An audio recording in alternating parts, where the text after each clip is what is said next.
சிவகங்கை தொகுதியில் சுயேட்சையாக போட்டியிடும் கலைச்செல்வம் என்ற வேட்பாளர் ஒவ்வொரு வீட்டிற்கும் சந்தன மரம் செம்மரம் கொடுத்து கோடீஸ்வரர்களாக ஆக்குவதே தனது லட்சியம் என்று கூறி வித்தியாசமான முறையில் வாக்கு சேகரிப்பில் ஈடுபட்டார்.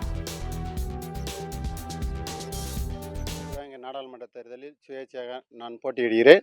நான் ஒரு விவசாயி காலையில் விவசாய பணிகள் செய்வேன். 10 மணிக்கு மேல் துண்டு பிரசனம் செய்ய இல்லந்தோறும் சென்று கடைகள் வீதி வீதியாக சென்று துண்டு பிரசனம் செய்து கொண்டிருக்கிறேன்.